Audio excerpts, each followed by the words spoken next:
महाराष्ट्र क्रांती news, आवाज सर्वसामान्यांचा। अंबड गावचे शेतकरी नेते साहेबराव दातीर यांच्यावर अज्ञातांचा हल्ला, नाशिकमध्ये उपचार सुरू।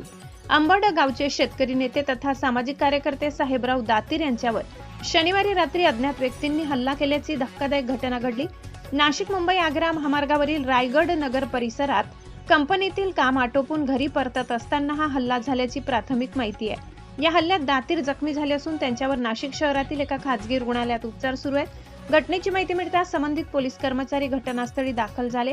पोलिसांनी घटनास्थळाची पाहणी करून पंचनामा केला असून घटनेबाबत प्राथमिक माहिती संकलित करण्यात आली।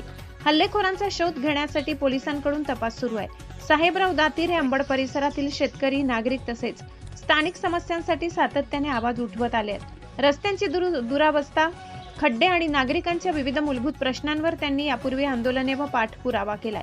त्यामुळे त्यांच्या सामाजिक व आंदोलनात्मक भूमिकेमुळे या हल्ल्यामागे काही कारण आहे का, याबाबत परिसरात विविध चर्चा सुरू आहेत। मात्र हल्ल्याचे नेमके कारण अद्याप स्पष्ट झालेले नाही। दरम्यान साहेबराव दातीर यांच्यावर झालेल्या हल्ल्याची सखोल आणि निष्पक्ष चौकशी करून हल्लेखोरांचा तातडीने शोध घ्यावा, तसेच दोषींवर कठोर कारवाई करावी, अशी मागणी अंबड गावातील ग्रामस्थ, शेतकरी आणि नागरिकांनी केली आहे। या घटनेमुळे अंबड परिसरात चिंता व्यक्त होत असून पोलिसांच्या तपासानंतर हल्ल्यामागील नेमके कारण आणि हल्लेखोरांची माहिती समोर येण्याची शक्यता आहे। महाराष्ट्र क्रांती न्यूज साठी वृत्त संकलन विभाग, अंबड, नाशिक। अशाच नवनवीन बातम्या पाहण्यासाठी आमच्या महाराष्ट्र क्रांती न्यूज या YouTube चॅनलला लाईक करा, सबस्क्राईब करा आणि बेल आयकॉनला प्रेस करा।